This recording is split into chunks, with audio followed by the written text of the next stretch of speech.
meus queridos irmãos, que alegria estarmos juntos mais uma vez nesta segunda-feira, mais uma segunda-feira na presença do Senhor, e nós louvamos a Deus pelo privilégio de estarmos juntos, não é? Ministrando aqui, trazendo uma palavra sobre o livro do Apocalipse. E é claro, nós estamos trabalhando numa linha, trazendo os acontecimentos do Apocalipse para a nossa realidade, para o nosso tempo, tentando fazer uma aplicação, né, do texto de Apocalipse para a realidade do nosso tempo, tentando buscar em acontecimentos que nos cercam no dia a dia e aplicar essas verdades também a esses acontecimentos.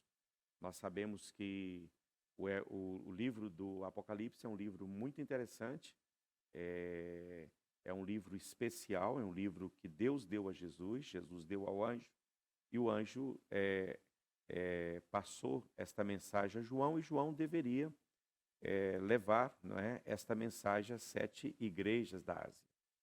E é um livro que tem promessas para aquele que lê e maldições para aqueles que aumentarem, não é? Então, um livro especial, eu sei que é um livro de que não é fácil a interpretação, porém, com a ajuda do Espírito Santo, uma vez que foi o Espírito de Deus que inspirou João para escrever o livro do Apocalipse, e temos aqui verdades profundas.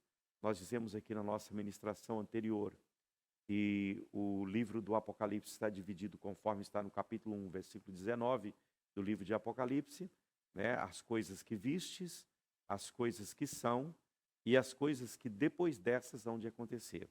Então, quando você olha para o livro do Apocalipse, você vê essas três divisões aí, não é?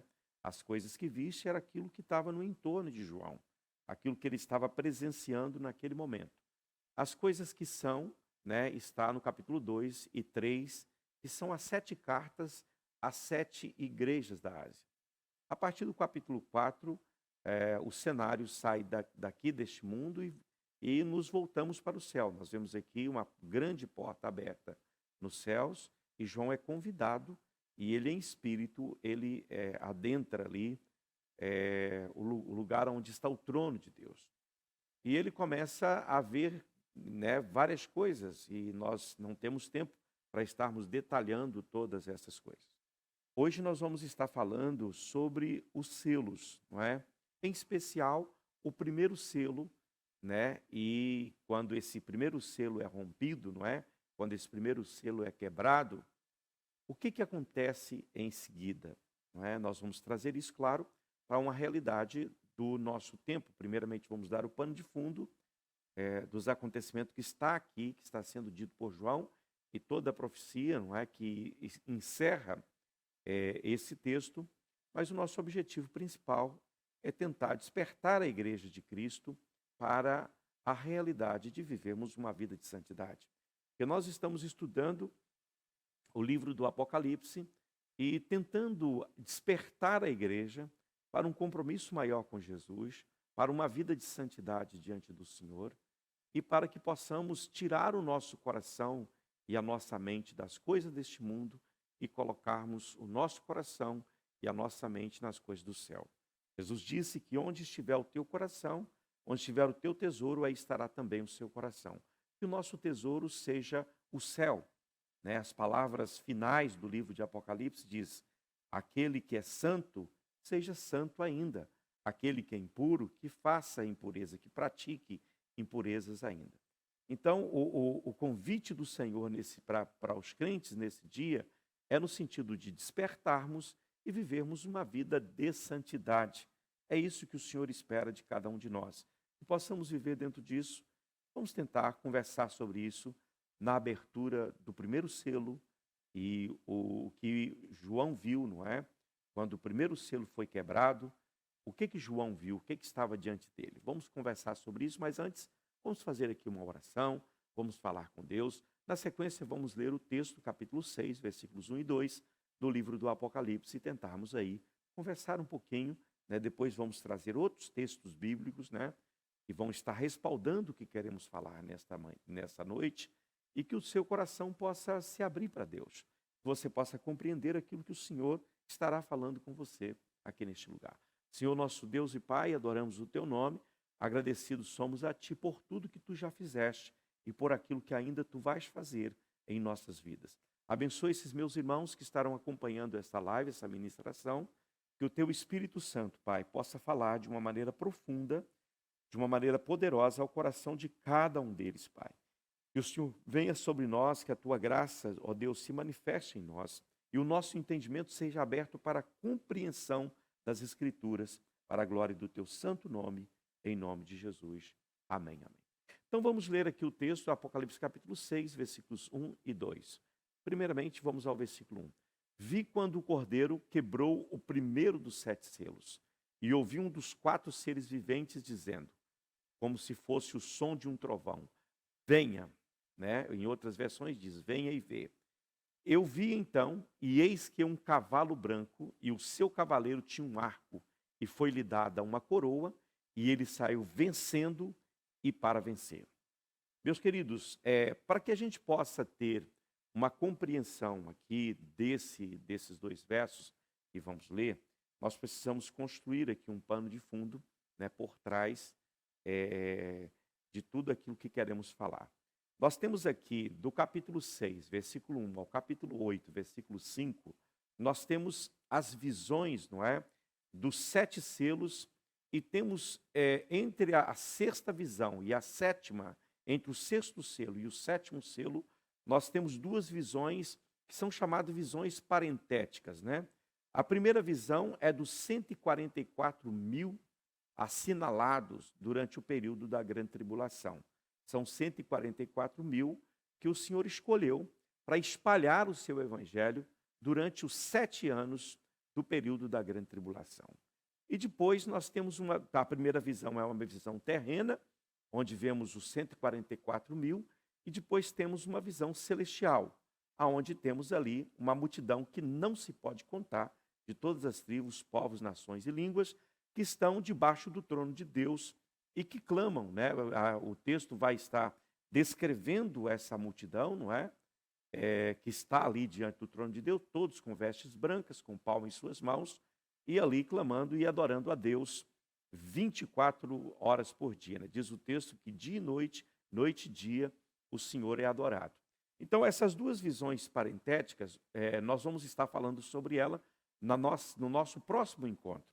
Vamos falar sobre os 144.000 e também vamos falar sobre essa grande multidão que está aqui diante do trono de Deus.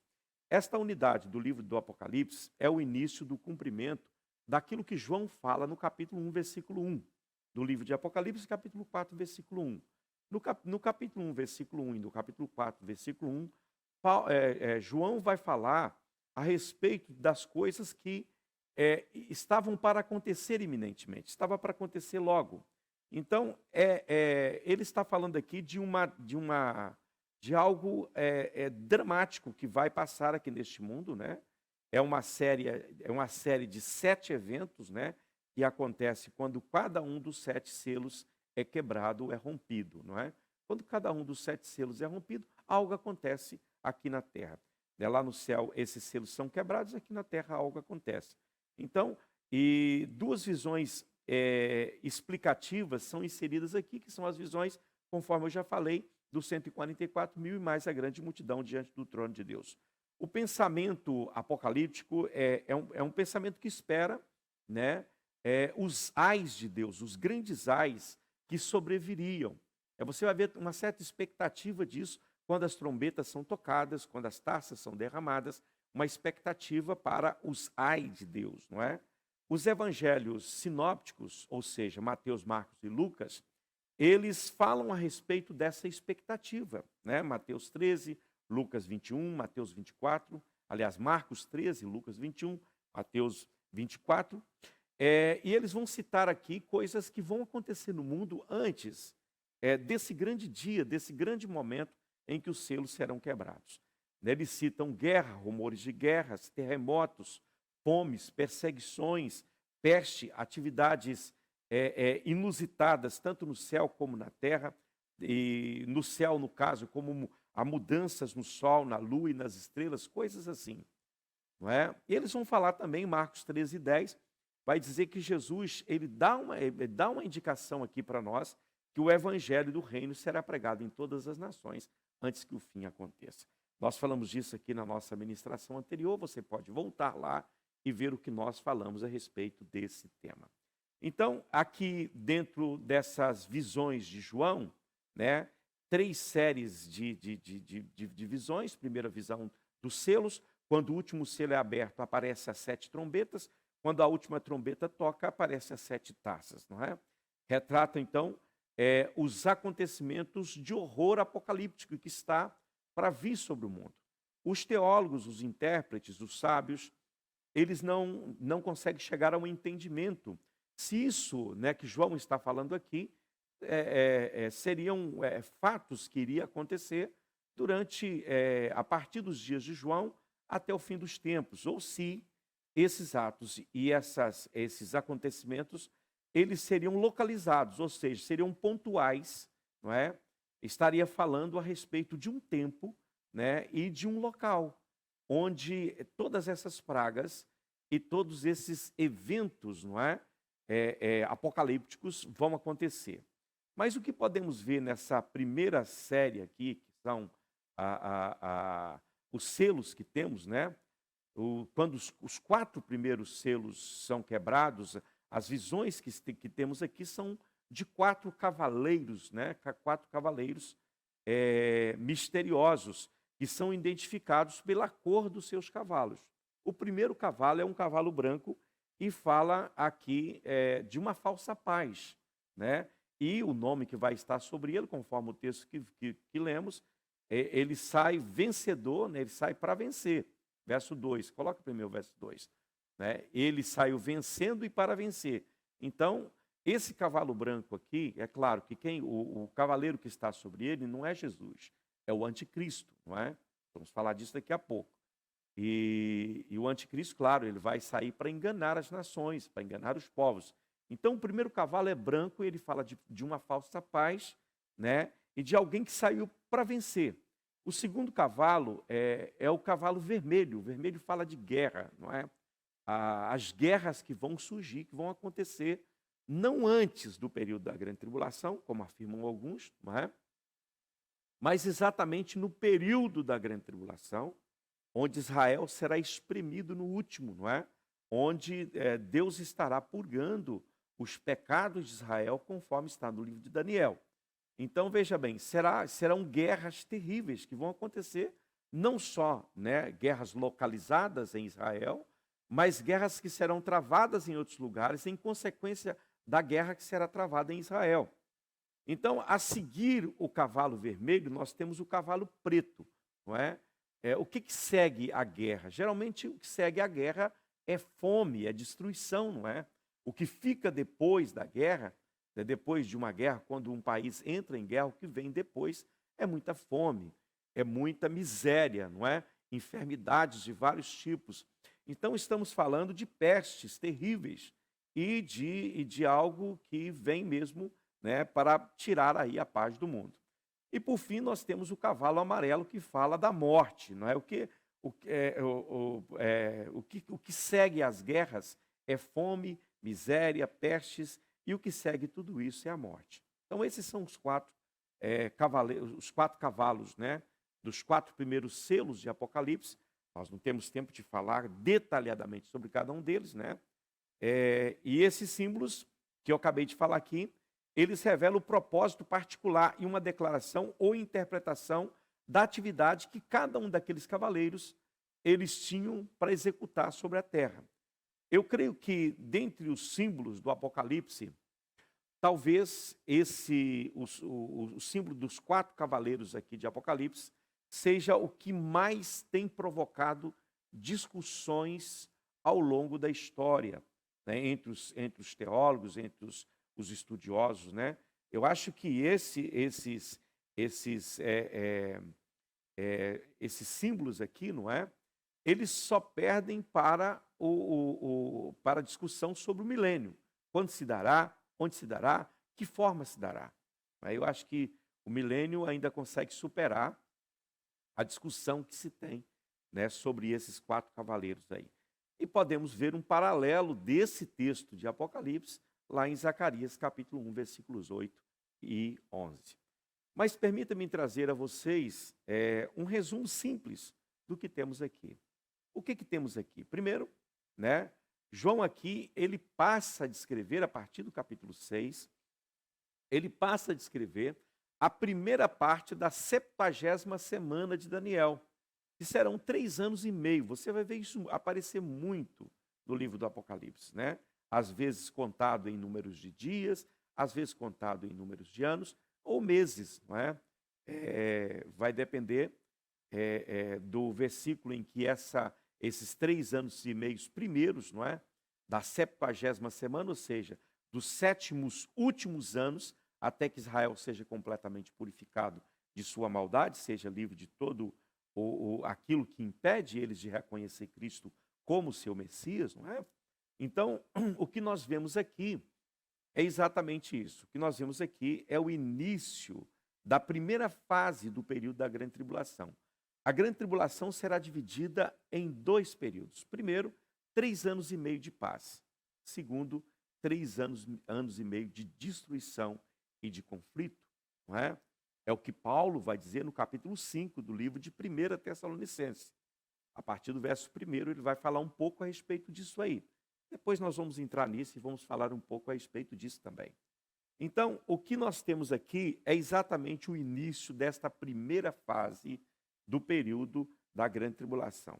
Então, aquele período de 7 anos de tribulação, ele será marcado exatamente com o aparecimento desse cavaleiro.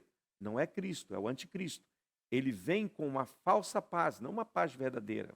Agora, o Cordeiro de Deus, segundo a visão de João, ele toma o livro, né, o seu título de propriedade das nações, como diz Mateus capítulo 28, verso 18, é-me dado todo o poder nos céus e na terra. Ele está a ponto de abrir os selos e declarar guerra ao mundo sem Deus, ao mundo que se levanta contra Deus. Cada vez que um selo dos 7 selos é aberto no céu, acontece algo importante na terra. Compare, por exemplo, os selos com que Cristo ensinou no capítulo 24 de Mateus, por exemplo, a respeito dos finais dos tempos. Então, no primeiro selo, você vai ver o anticristo ascendendo ao poder. Ele virá como uma espécie de salvador da pátria para Israel. Ele virá oferecendo aquilo que ninguém antes conseguira, que é promover a paz entre Israel e as nações vizinhas. Ele vai estar com uma proposta de paz. Mas essa proposta de paz, ela não é a favor de Israel, ela é contra Israel, porque por trás dessa proposta de paz está um desejo sanguinário, porque o diabo, a missão dele não é matar, e roubar e destruir. E daí o que acontece? O primeiro cavaleiro ele vem para enganar, ele vem para trazer uma falsa paz. E Paulo vai falar, quando pensarem que há paz e segurança, sobrevirá uma repentina destruição. E daí, claro, aí vem o segundo cavalo, que é o cavalo vermelho, que fala da guerra, não é? Uma grande guerra será travada, muitas pessoas vão morrer, não é? Vai haver uma mortandade tremenda e, consequência da guerra, conforme nós já falamos, virá a fome, em consequência da fome, claro, virá a morte.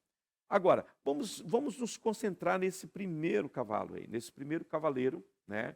Quando são abertos os primeiros 4 selos, um dos 4 seres viventes que estava diante do trono, lá no capítulo 4, versículo 6 a 11, ele chama o cavaleiro e diz que ele viesse, não é? Então, o primeiro cavalo que sai é o cavalo branco.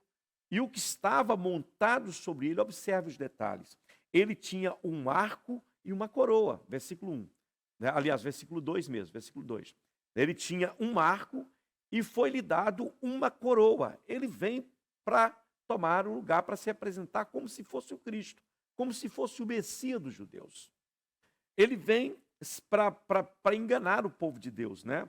Agora, não confunda esse cavaleiro com o cavaleiro, né, do cavalo branco do capítulo 19, versículo 11. Coloca para mim o Apocalipse 19 e 11. Né? Esse do capítulo 19, versículo 11, sim, é Jesus. Mas esse do 6, 2 não é Jesus. Viu o céu aberto e eis um cavalo branco. E o seu cavaleiro se chamava Fiel e Verdadeiro e julga e combate com justiça. esse é Jesus. Do capítulo 19, versículo 11, é Cristo. Mas do capítulo 6, versículo 2, não é Cristo, é o anticristo. Não é? É aqui que temos que ter o entendimento. Então, o cavaleiro que cavalga aqui é o anticristo, né? O falso Cristo, iniciando assim a sua conquista da terra. Será certamente um político, será certamente um homem de influência no mundo, porque ele vai influenciar as nações, ele vai, inclusive, obter o respeito e a credibilidade dos judeus. Ele vai, inclusive, pelo que tudo indica, construir o terceiro templo. O sacrifício vai voltar, não é? Só que Daniel vai falar, olha, quando vires a abominação desoladora estar no lugar onde não se deve estar, quem lê entenda. E isso fala a respeito exatamente do que o anticristo fará. Ele vai trazer de volta os sacrifícios, ele vai trazer, né, o templo dos judeus, só que ele vai se colocar no lugar de Deus para ser adorado como Deus. E quando os judeus virem isso, claro, eles vão reconhecer claramente que aquele não é de Deus, né? Porque a adoração deles é adoração somente a Deus. É digno de nota que esse cavaleiro, observe no 6 e 2, ele tem arco, mas não tem flechas.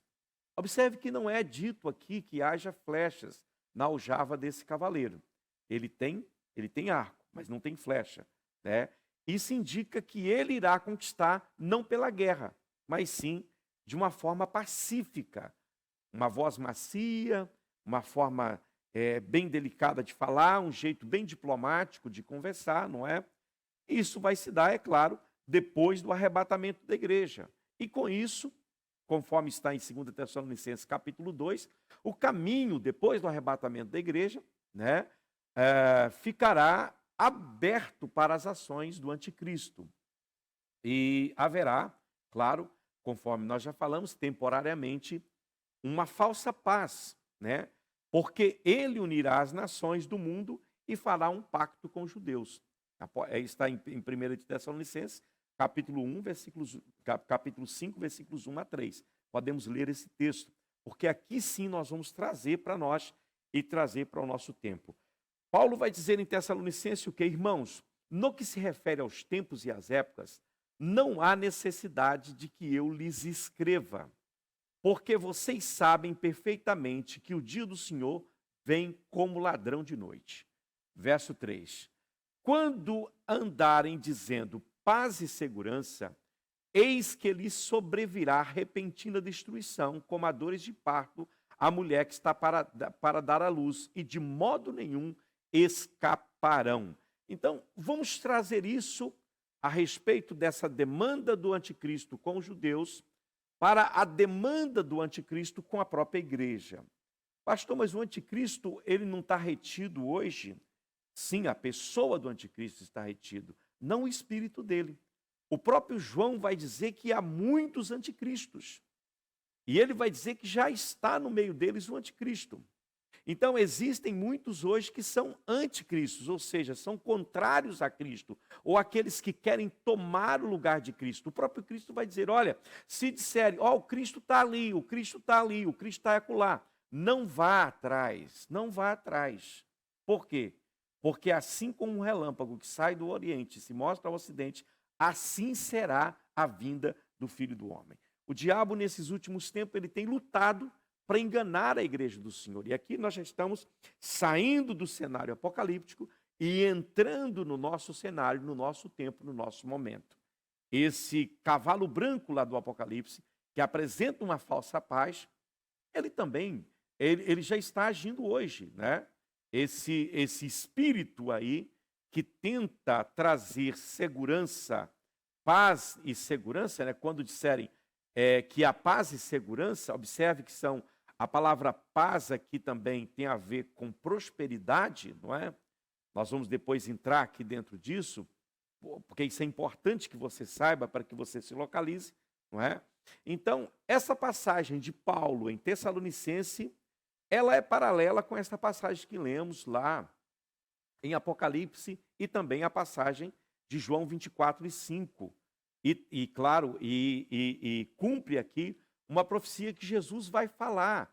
Jesus vai falar no capítulo 5 de João, coloca para mim 5:43 de João. a gente vai ver o que Jesus falou. Jesus falou a respeito disso muito antes. Ele vai dizer o seguinte: olha, eu vim em nome de meu Pai e vocês não me receberam. Se outro vier em seu próprio nome, vocês certamente o receberão. Claro, está falando aqui com os judeus, mas podemos perfeitamente aplicar isso a nós, não é? Jesus veio em nome do Pai, não é?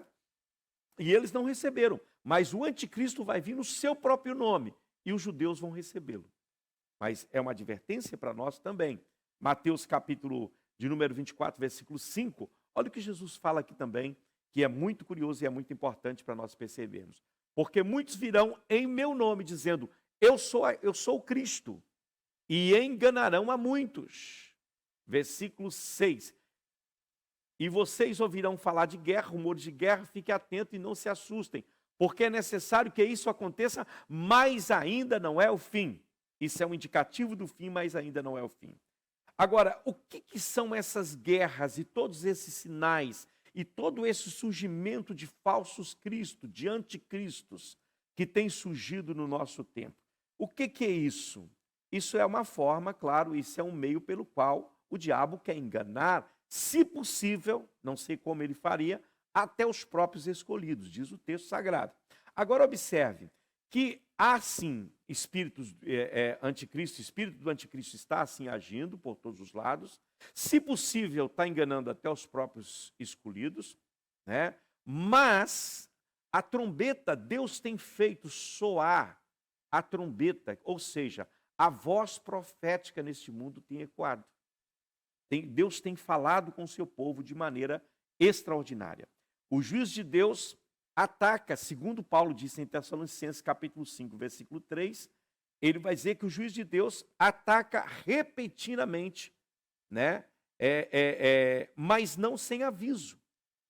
Né? Essa incidência do juiz de Deus, ela vai vir repentina, né? Como foi no dia de Noé, por exemplo. Noé está ali todos, durante 120 anos, martelando, dizendo, gente, vai vir um dilúvio, gente, vai vir um dilúvio, gente, vai vir um dilúvio.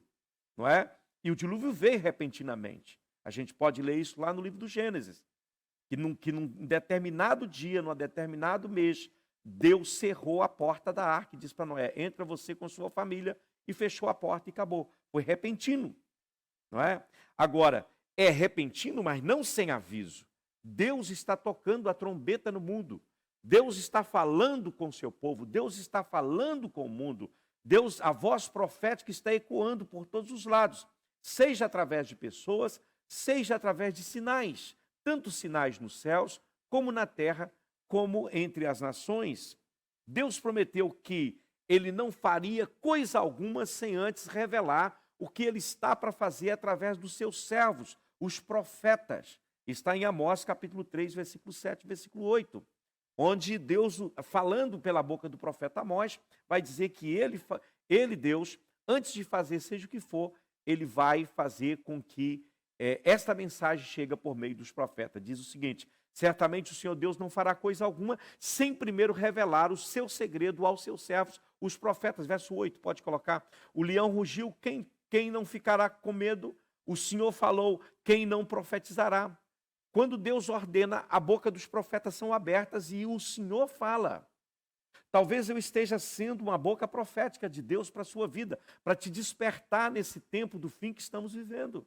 Para que você abra os seus olhos e veja o que Deus está fazendo, a brevidade, não é, dos dias que estamos vivendo. Observe que a Bíblia vai falar antes de soar a última trombeta. Agora, veja bem, antes da última vieram outras.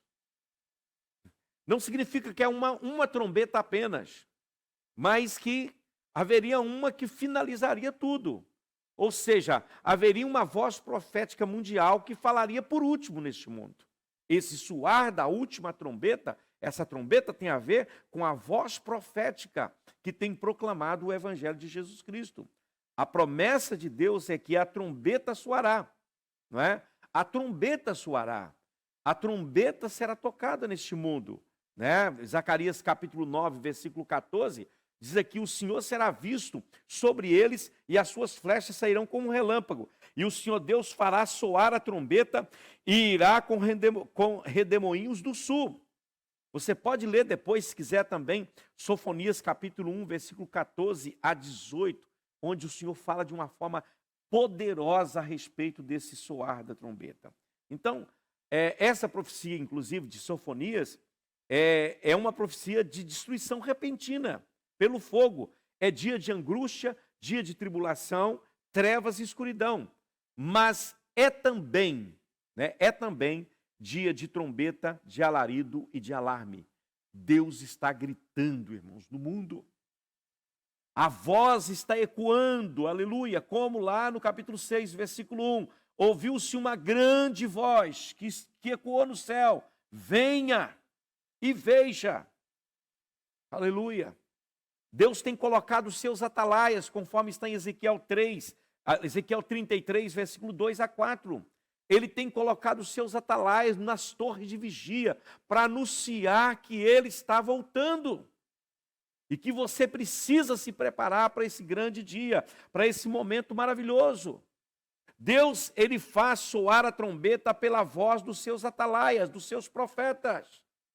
Deus está falando, eu sei que não há muitas vozes nesse momento, porque os homens, os pastores, os líderes estão mais ocupados em ensinar os crentes como viver na terra do que prepará-los para viver nos céus. Estamos enfronhados em como tirar proveito das coisas deste mundo e nos esquecemos que a nossa vida aqui é passageira. Nós não temos cidade permanente neste mundo, nós buscamos a futura. O que fez um diferencial na vida de Abraão foi o fato dele ver o invisível, diz Hebreus. Ele andava pela terra, sem ter um palmo de terra, mas ele sabia que ele era cidadão de uma pátria melhor, de uma cidade cujo fundador e arquiteto é o próprio Deus. Então, a trombeta é um som que reverbera, é um som de aviso. 1 Coríntios capítulo 15, versículos 51 e 52, Paulo vai dizer assim, olha o que Paulo vai dizer, 1 Coríntios 15, 51 e 52, vai dizer assim, eis que vou lhes revelar um mistério, nem todos dormiremos, mas todos seremos transformados. No momento, num abrir e fechar de olhos, ao ressoar da última trombeta, porque a trombeta soará e os mortos ressuscitarão incorruptíveis, e nós seremos transformados, aleluia, louvado seja o nome do Senhor. Ao ressoar da última trombeta, o que que indica? Indica que outras trombetas também foram trocadas. Aleluia. Que Deus está falando com o mundo é sabido, irmãos. Todos nós conhecemos isso e sabemos que Deus está bradando na terra. Deus ainda fala, Ele ainda tem os seus atalaias, Ele ainda tem a sua voz que anuncia as suas verdades neste mundo. Eu creio que essas trombetas serão trombetas angelicais, proclamando a vinda de Cristo. Mas também eu creio, aleluia, que pouco antes dessa transformação que virá, dos anjos trocando a trombeta, para que haja isso que Paulo falou ali, o ressuscitar dos mortos e o transformar dos vivos, nesse abrir e fechar de olho, eu creio que antes disso, Deus estará usando os seus servos, os profetas, o Espírito Santo terá todos os seus atalaias em seus postos, todos unânimes, todos anunciando a última chamada, a advertência final para aqueles que estão dormindo. Deus está falando, irmãos, através dos seus servos, aleluia. Eu disse aqui, citei o exemplo de Noé, Gênesis 7:11 está escrito que naquele dia exato Deus fechou as portas. No ano 600 da vida de Noé, aos 17 dias do segundo mês, nesse dia romperam-se todas as fontes do grande abismo e as comportas do céu se abriram. Oh, aleluia! Não admira que Paulo escrevesse estas palavras aos Tessalonicenses, essas palavras que nós lemos, capítulo 5, versículos 1, versículos 2, versículo 3. Né, irmãos? Quanto acerca dos tempos, das estações e tal, né, Paulo ele vai falando a respeito disso aqui. Não necessitais de que vos escreva, porque vós mesmos sabeis muito bem que o dia do Senhor, Ele virá como ladrão. Aleluia. Então, essa repentina destruição, que lá no Apocalipse fala, e que também aqui no livro de Tessalonicenses está falando, virá quando a sociedade, ela ficar obcecada, aliás, por prosperidade, por segurança. Os homens estão obcecados por isso, irmãos. E a igreja foi contaminada por isso. Se você vê a parte A do versículo 3 do capítulo 5 de 1 Tessalonicenses, vai dizer: quando andarem dizendo paz e segurança, eis que lhes sobrevirá repentina destruição. A palavra grega que Paulo vai utilizar aqui, empregada para paz, é a palavra eirene, que implica em prosperidade, conforme eu falei anteriormente. A destruição repentina, ela estará prestes a interromper, né, esse sossego que muitos acham que estão, né? Então, os homens estarão pensando: estamos seguros, não há mais problema, e essa destruição virá. Porque hoje, né, os homens estão concentrados apenas nas coisas deste mundo, irmãos, até a própria igreja. Há uma loucura por dinheiro, há uma ganância terrível que tem tomado conta do coração dos crentes, há um desejo de acumular, de juntar riqueza. Esses dias eu fui visitar um pastor amigo, esses dias não, já uns 2, 3 anos atrás, quando fui ao Brasil, e o pastor veio falar comigo: olha, eu pensava que a igreja do pastor fulano de tal era maior que a nossa, mas eu percebo que não. Porque quando fui fazer o levantamento do nosso patrimônio, do patrimônio que eles têm, o nosso patrimônio é muito maior que o deles. Então somos mais abençoados do que eles. Eu fiquei olhando para aquilo e pensando comigo mesmo: aonde está o coração dessa gente? Aonde está o tesouro dessa gente? O que de fato ele classifica como igreja abençoada? O que nós classificamos como sendo igrejas que Deus está presente? Esses dias vi um pastor no púlpito gritando: vem em mim dinheiro, vem em mim. E as pessoas vinham até ele, colocavam no bolso dele dinheiro e colocava nele, né, por toda a parte do corpo, né, os bolsos da roupa dele, colocava dinheiro ali. Ele dizia: vem a mim, você tem só que pedir, venha dinheiro, venha dinheiro, venha dinheiro. Eu vi recentemente um pastor proeminente num culto falando mais sobre dinheiro. Ele, no mesmo culto, ele deu o carro dele, alguém deu não sei o que para outro, e foi trocando de coisa assim, e o povo glorificando a Deus. Irmãos, aonde está o coração dessa gente? Aonde está o tesouro dessa gente? Jesus advertiu que será um tempo quando o coração dos homens, eles vão desmaiar de medo, observando as coisas terríveis que vão acontecer sobre a terra. Os homens ficarão preocupados, ansiosos, para garantir algo seguro, para garantir algum tipo de paz e prosperidade. O texto não diz que será um tempo de paz e segurança. O texto não diz que esse tempo será um tempo de paz e segurança, apenas que eles dirão, há a paz e segurança. Agora estamos bem, estamos tranquilos. Temos dinheiro e temos segurança, estamos seguros. Como aquele homem daquela parábola que Jesus fala. Quando ele faz ele tem uma grande colheita, uma colheita farta. E ele vira para a sua alma e diz: alma, tu tens muitos bens em depósito. Agora coma, beba, descanse e folgue. E naquela mesma noite o Senhor apareceu para ele e disse: louco, essa noite te pedirão a tua alma, o que tens preparado e para quem serás. E Jesus vai dizer: assim é com todos aqueles que ajuntam riquezas nessa vida, mas não são ricos para com Deus. Oh Senhor, o que nós temos visto hoje é uma corrida pelo dinheiro. Os assuntos, né, hoje versa apenas sobre o dinheiro, sobre coisas, sobre investimentos, sobre encontrar um lugar seguro, sobre encontrar bens. Nunca na história do mundo os homens se tornaram tão enérgicos na busca por dinheiro, nunca. Prosperidade é o sonho do mundo, é o sonho das pessoas, né? Se você olhar aí, a forma como estão tentando ganhar dinheiro é uma coisa absurda. E ganhar dinheiro quanto mais rápido e em maior quantidade, melhor. Agora, por que tanta obsessão por prosperidade? Por que que as pessoas estão tão obcecadas por prosperidade? É porque todo mundo sabe a tormenta que vai se aproximando, irmãos. O mundo está atento às coisas que estão para acontecer. Ninguém está seguro nessa terra. Se você olhar os grandes investidores, eles nunca estão seguros, eles não dormem à noite direito. Né? Então, eles estão tentando, de todas as maneiras, assegurar-se contra esse tempo horrível, esperando que eles possam vencer as tempestades. Um dia, um amigo meu, que é crente, ele estava muito triste. Eu disse, por que estás triste? Ele disse, olha, porque a reserva que eu tenho lá no banco, ela está chegando no final. Eu disse, mas peraí, você tem uma casa para morar. Não só uma, você tem mais de uma casa. Você tem um bom emprego, um bom salário. Por que você precisa dessa reserva? Você precisa de Deus, não dessa reserva. O seu Deus tem que se constituir dessa reserva que você tem no banco.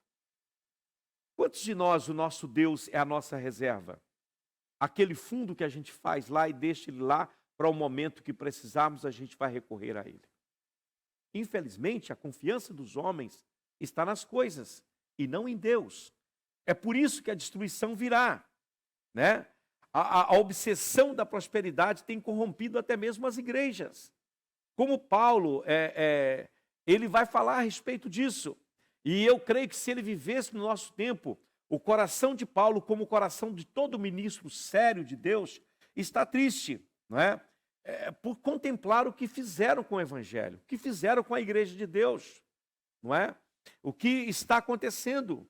Ministros do Evangelho, eles trocando a aliança que eles têm com Cristo por uma aliança com dinheiro. Hoje, se entra dinheiro pelo meio, nós vendemos tudo, até a nossa fé. A igreja, outrora, levantava-se perante o mundo como testemunho. O mundo olhava para a igreja e via fé na igreja, via confiança. A igreja era tida como lugar de pessoas que confiavam em Deus, não é? A igreja se levantava contra a ganância, contra o materialismo, não é? Contra o amor às coisas, contra o amor por si mesmo, contra o acúmulo de riqueza, contra a cobiça. Se você for ver o Evangelho de Jesus, Jesus vai falar tanto sobre isso. Ele vai falar tanto a respeito desse perigo. Se você ver Paulo, você vai ver Paulo combatendo veementemente essa questão de ajuntar tesouros neste mundo. Ele vai falar que as riquezas, o amor ao dinheiro, é a raiz de toda espécie de males. E ele vai falar que isso é um laço que prende a vida das pessoas, que ata as pessoas. Agora, eu pergunto, como o mundo tem olhado para a igreja hoje? A igreja e a disputa entre os pastores é para saber quem é mais rico, quem tem a igreja maior, quem tem mais membros, quem dirige o melhor carro, quem mora na melhor casa, quem tem o melhor jatinho particular para viajar para aqui e para acolá. A ganância tomou conta do coração. Hoje o olhar do mundo para a igreja eles estão olhando para a igreja como aqueles que querem uma boa vida. Isso tem sido um impedimento para muitas pessoas se chegarem a Deus. Porque vem nos pastores e nas igrejas um lugar aonde estarão roubando o seu dinheiro. Né? Tirando aquele pouquinho que ele tem na carteira. Então eles associam Cristo e o Evangelho de Cristo com a ganância dos pastores. Infelizmente. A Bíblia diz que o juízo virá primeiro sobre a casa de Deus. Deus trará um grande julgamento sobre a casa do Senhor. E depois esse julgamento abaterá também sobre a sociedade. Mas primeiramente virá sobre a casa de Deus. A repentina destruição pode significar mais do que uma grande matança por meio de uma guerra, por exemplo. Né? Agora, quando nós olhamos para o que temos diante de nós, Deus está trazendo uma destruição. Deus vai trazer uma destruição repentina. Não é? O juízo vai cair sobre o mundo. E Pedro, lá em 1 de Pedro, capítulo 4, versículo 17, na parte A do versículo 17, Pedro vai dizer o seguinte: porque chegou o tempo de começar o juízo pela casa de Deus. E ele prossegue: e se começa por nós, qual será o fim daqueles que não obedecem ao Evangelho de Deus? Por que nós ficamos chocados hoje ao ver essas coisas? Né? Nós vivemos advertindo o ímpio de que o dia do juízo está às portas, que ele precisa se converter, né? Agora, esse dia do juízo, conforme Pedro, no capítulo 4, versículo 17, a parte B, versículo 18, ele vai dizer que, primeiramente, que esse juízo vem sobre a casa de Deus, mas depois também sobre os ímpios. Coloca o verso 18 para mim, por favor, desse mesmo capítulo.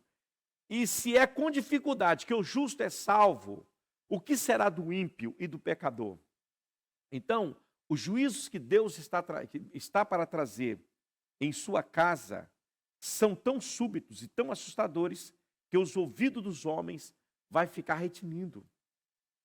Eu vejo hoje muitas pessoas dizendo, olha, eu nunca imaginava que ser crente era isso. Muitas pessoas vêm falar comigo a respeito disso. Isso me remonta ao tempo do sacerdote Eli. Lá no capítulo 3, versículo de 1 Samuel, versículos 11 a 13, Deus fala com Samuel, aliás, fala com Eli o seguinte, olha, eu vou trazer algo, diz o Senhor a Samuel, eis que eu vou fazer uma coisa tal em Israel, que todos os que ouvirem ficarão com os dois ouvidos tinindo. Por quê? Porque eles sempre passaram por Israel e viram, não, esse povo é um povo protegido por Deus. E de repente eles percebem que Deus está julgando o seu povo. E para o próprio ímpio, para aquele que ainda não tem Deus, mas conhece as coisas de Deus, eles vão ficar impressionados, vai fazer vibrar os seus ouvidos. Eles vão ficar com as orelhas vermelhas de preocupação.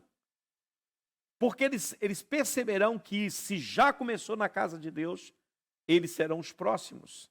Então, a destruição repentina virá como as dores de parto, conforme Paulo coloca em 1 Tessalonicenses, capítulo 5. Ele diz que as dores de parto virá, essa destruição repentina virá como as dores de parto. Não é? As mulheres aí sabem como é. Quando você está para dar à luz, né, as dores começam aí, né, mais espaçado e depois vai ficando mais curto, até que você tem que ser levado para um hospital, né, e ali até chegar o momento em que a mulher vai dar à luz. É um processo mais ou menos parecido com isso. Vai apertando, vai apertando, vai apertando, vai apertando, né? É uma dor contínua, é um trabalho de parto. É isso que Paulo está dizendo aqui. A aplicação espiritual disso aqui é que a destruição final começará com avisos dolorosos. As coisas vão começar a acontecer aqui e acolá, espaçadamente, e isso vai se tornando cada dia mais próximo, mais próximo, mais próximo, até que a dor vai intensificar e ficar quase que insuportável. Eu creio que já estamos na sala de preparação para o momento, né, para esse momento aí que diríamos que seria a sala do parto, que Paulo está falando aqui. Mas, se há essa dor que está batendo sobre o mundo, por outro lado, aleluia, o Espírito Santo também está agindo na vida dos crentes. A trombeta está soando mais clara e mais fortemente para aqueles que querem dar ouvido à voz do Senhor. Nunca ouvimos tantos avisos de Deus como tem havido nesses últimos tempos. Nunca houve tantos atalaias clamando do alto dos muros e anunciando, olha, se convertam, arrependam-se, Jesus está voltando, prepara as vossas vidas. Aleluia. Tem havido muitas advertências, sejam elas verbais, sejam elas por meio de sinais, mas Deus está falando com o povo. Aleluia, Deus está falando. A sociedade está observando a voz de Deus, até mesmo os mais incrédulos estão dizendo, realmente estamos chegando a tempos difíceis, ao fim dos tempos. Muitos estão dizendo isso. Jesus disse que deveríamos regozijar quando esse dia chegasse, né? Regozijar, nos alegrar, porque a redenção de vocês está próxima. Jesus vai falar de dias difíceis, de dias de dores, quem estiver em cima do telhado não desça, quem estiver no campo não volte, né? E vai falar a respeito disso, mas dizer, olha, alegre, regozijam-se, porque a vossa redenção está próxima. Aleluia! É tempo de vigiar. Paulo vai falar disso no capítulo 5, 1 Tessalonicenses. Ele vai dizer, é tempo de sermos vigilantes e estarmos sóbrios. Deus está chamando a sua atenção para vigiar e ser sóbrio, visto que o dia da destruição está se aproximando. Vigia, meu irmão. E seja sóbrio, esteja sóbrio, não se embebede com as coisas desta vida.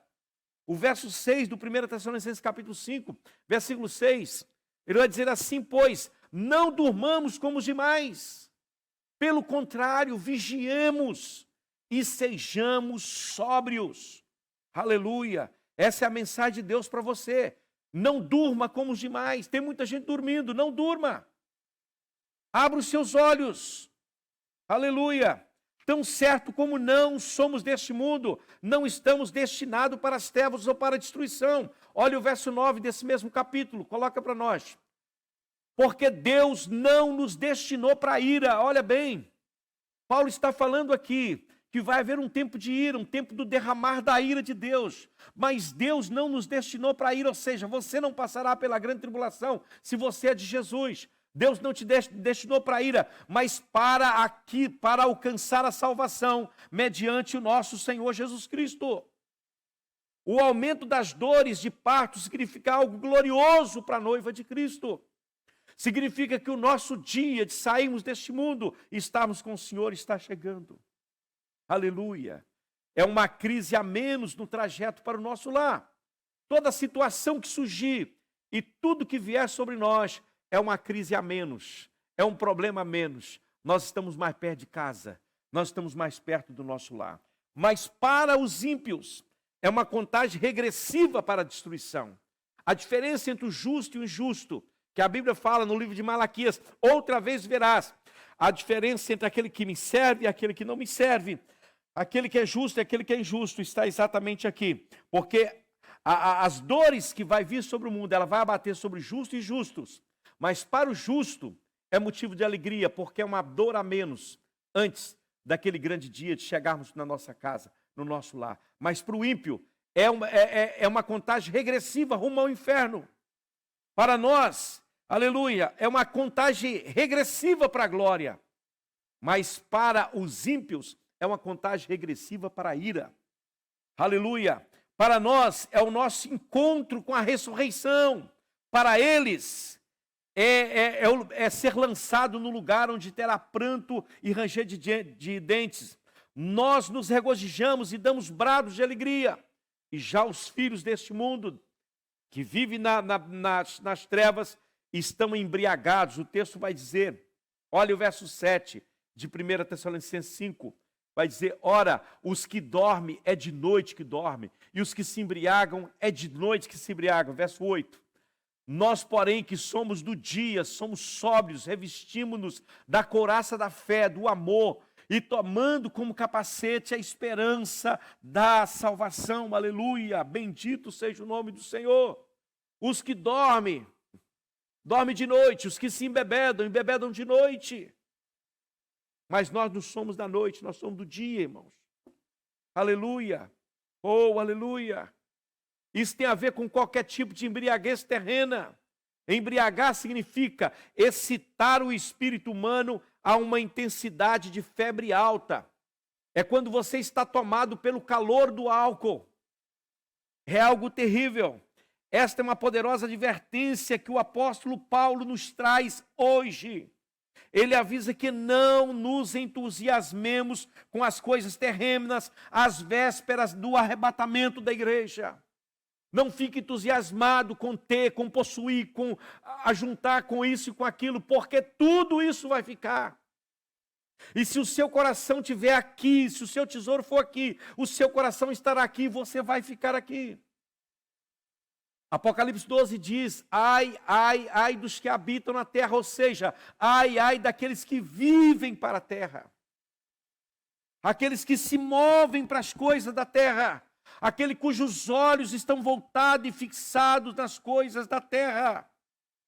Não nos embriaguemos, não nos encantemos por nada, senão somente por Jesus Cristo.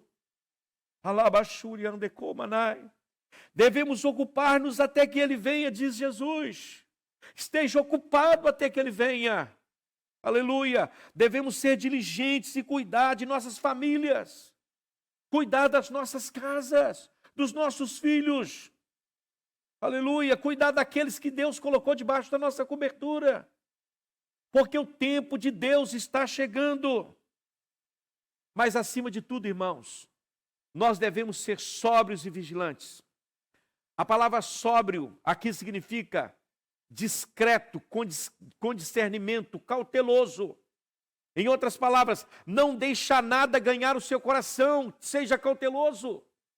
Não deixe que os prazeres, não deixe que o dinheiro, não deixe que a posição, que a fama, que o título induza o seu coração. Tome conta do seu coração. Em outras palavras, não deixe que nada ganhe o seu coração. Ser vigilante para não ficar envolvido demais, entusiasmado demais.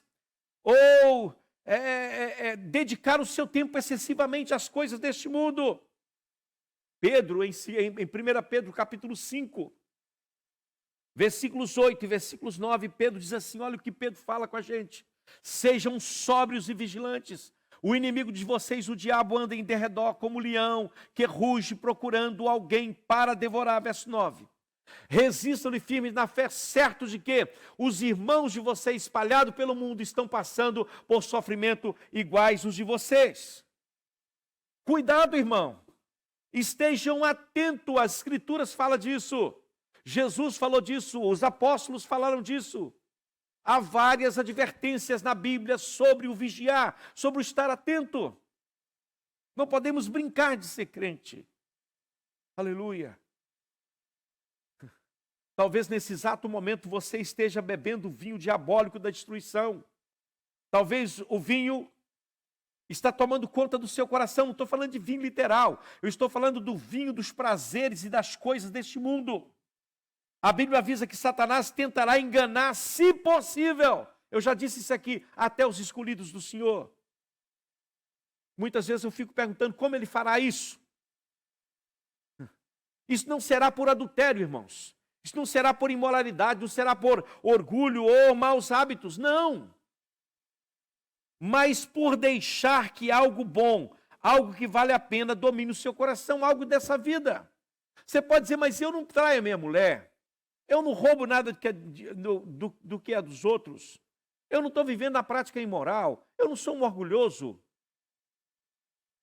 Mas você colocou o seu coração nas coisas deste mundo, que são boas. O que deixou os antediluvianos fora da arca? Não foram apenas os pecados imorais, a lascívia e toda a blasfêmia contra Deus. Mas Jesus fala em Mateus 24 que o que deixou eles fora da arca, principalmente, foi não fazer caso dos avisos de Deus em relação à brevidade e à iminência da destruição do dilúvio. Jesus vai dizer que nos dias anteriores ao dilúvio, comiam, bebiam, casavam e davam-se em casamento. O que há de mal nisso? Nada. Mas se isso tomar o lugar da sua vigilância e de Deus no seu coração, isso se torna um grande problema. De acordo com as Escrituras, o povo de Deus deve desejar ardentemente esse dia abrasador da repentina destruição. Devemos ardentemente aguardar esse dia abrasador. Pedro fala disso em 2 Pedro 10, capítulo 3, versículo 10, versículo 14, versículo 17. Queridos irmãos e irmãs, é tempo de estarmos atentos e vigilantes.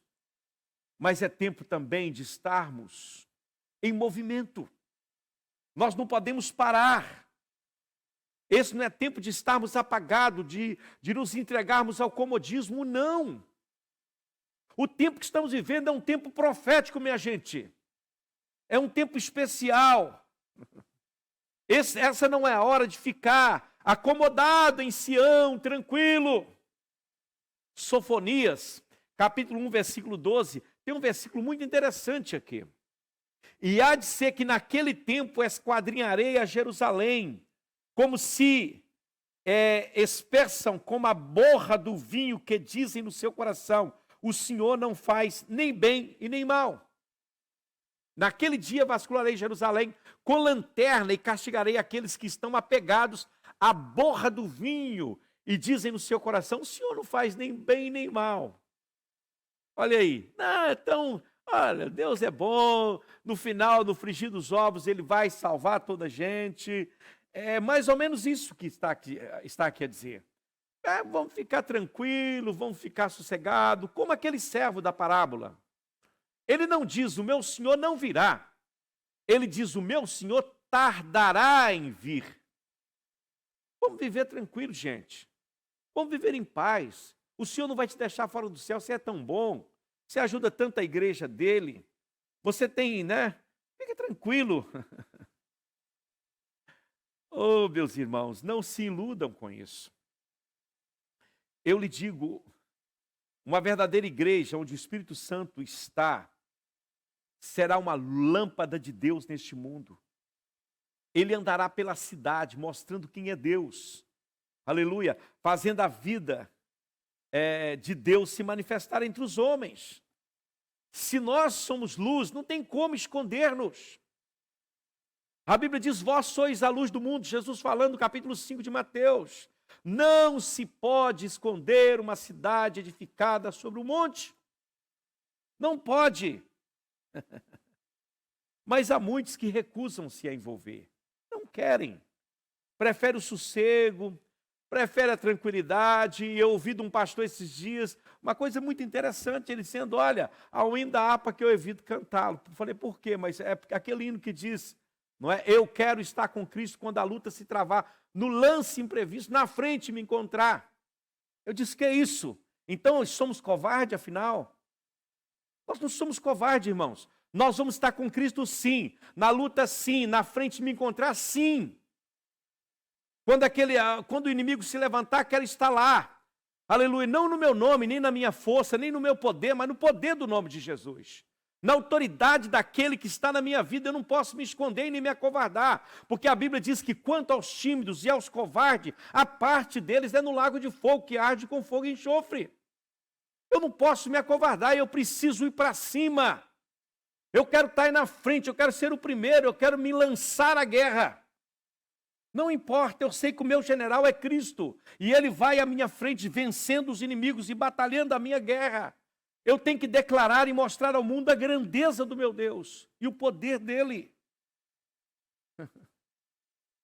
Meus queridos irmãos e irmãs, se soubéssemos quão próximo, aliás, estamos da volta de nosso Senhor, quão próximo dos juízos abrasadores que estão para chegar, daríamos graças a Deus bem alto, celebraríamos ao Senhor. Alguém disse assim, pastor, mas Jesus não pode voltar agora, eu nem casei ainda. Há coisas no céu que é mil, não tem comparação com nada aqui deste mundo, irmão. Pense na melhor coisa deste mundo. O céu tem muito, é muito melhor e muito mais maravilhoso.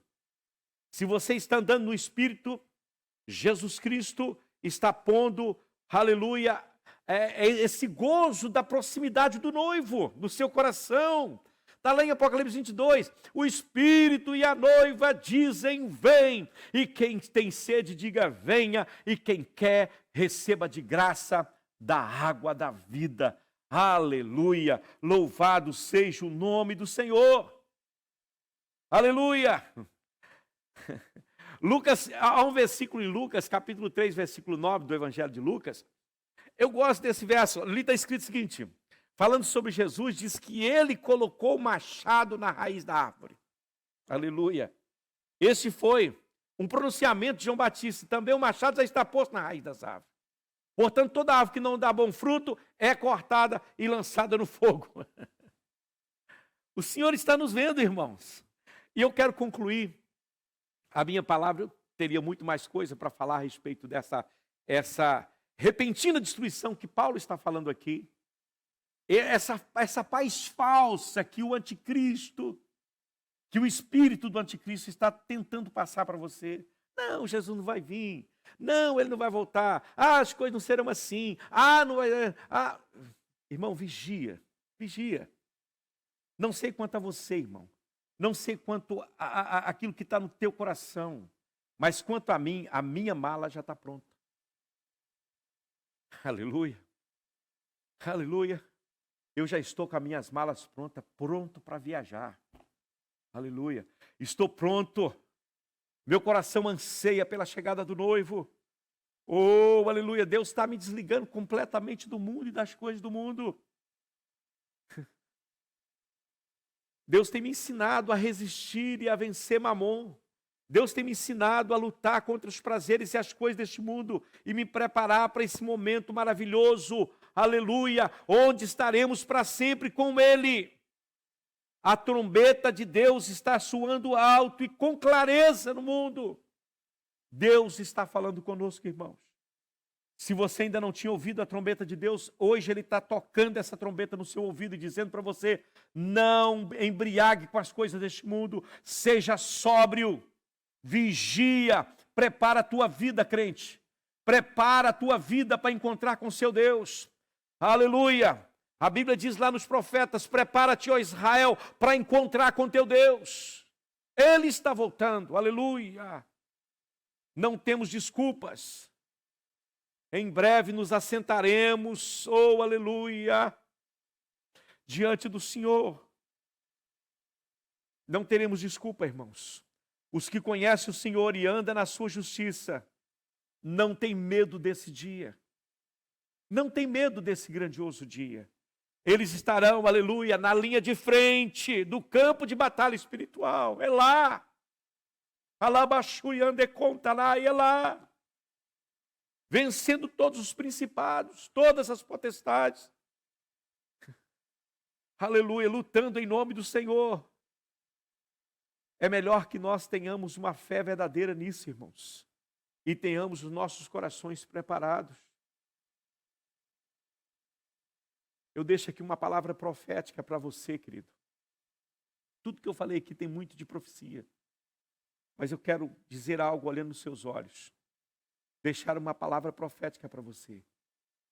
Tempos de mudanças estão chegando. Mudanças profundas e incríveis estão para acontecer. Aleluia. Prepare para viver dias de grandes e profundas mudanças. Há muitas coisas que serão destruídas, deixarão de existir. Haverá muita destruição. As coisas serão devastadas de uma maneira tão profunda e terrível. Mas também, eu digo para você, meu querido, baseado na fé que tenho no meu Jesus, que no abrir e fechar de olhos, o povo de Deus será transformado de imortal, de mortal para imortal, de corruptível para incorruptível. Paulo vai dizer isso em 1 Coríntios 15. E quando isso que é mortal for revestido da imortalidade, e quando isso que é corrupto for revestido da incorruptibilidade, então se dirá naquele dia: tragada foi a morte na sua vitória. Oh, aleluia! Onde está a morte, a tua vitória? Onde está o inferno, o teu aguilhão? Oh, aleluia! Aleluia! O Senhor está conosco, irmãos. O Senhor está conosco. Em todas estas coisas, nós somos mais do que vencedores por aquele que nos amou. Jesus não te deixa, meu amado. Ele não te abandona. Não tenha medo dos cavalos do Apocalipse, do cavalo branco do engano do anticristo, do cavalo vermelho das guerras e rumores de guerras, do cavalo preto falando da fome e da miséria, do cavalo amarelo falando da morte e destruição. Não tenha medo disso, em nome do Senhor. Em nome do Senhor. Você é o Israel de Deus e Deus tem aliança com você. Oh, Alá, Shuriande, Komanai. Ele está voltando. Seja sóbrio e vigilante e prepare para aquele grande momento onde o Senhor aparecerá nas nuvens dos céus. Aleluia. Que nos preparemos, irmãos, para esse grande dia, em nome do Senhor. Que Deus abençoe vocês. Vamos orar. Senhor Deus e Pai que está nos céus, eu te dou graça, meu Senhor, pelo grande privilégio que eu tenho de estar trazendo aqui esta mensagem, esta palavra, Senhor. Que o Teu Espírito Santo venha com poder sobre o coração e a vida dos Teus servos. Que o Senhor possa mover de uma maneira sobrenatural e poderosa, Senhor. Que esta palavra seja, Pai, uma trombeta ao ouvido desse Teu servo, dessa Tua serva, desse que dorme. desse que está dormindo o sono da indiferença, o sono da indolência. Oh, Espírito Santo, visita agora e traga um despertar à tua noiva, à tua igreja, Senhor, aonde a minha voz chegar, aonde esse vídeo chegar, aonde essa mensagem chegar, que o Senhor possa trazer um despertamento ao coração dos crentes e que eles se voltem para Ti, Senhor, e que eles não fiquem à volta de uma mesa bebendo até chegar no último gole, na borra que é depositado no fundo do tonel, sossegadamente, como se nada tivesse acontecendo. Mas o Senhor desperte a tua noiva, desperte a tua igreja. Aviva-nos, ó meu Pai, nos ajude a entender a tua vontade. Não nos deixe ser apanhado, ó Deus, de surpresa, mas que estejamos atentos para ouvir o som da última trombeta. Aleluia, e dizer: Maranata, ora vem, Senhor Jesus, ora vem, Senhor Jesus. Aleluia. Amém, amém, Senhor. Que Deus abençoe, meu irmão, em Cristo Jesus. Muito obrigado por sua paciência em nos ouvir. Deus abençoe.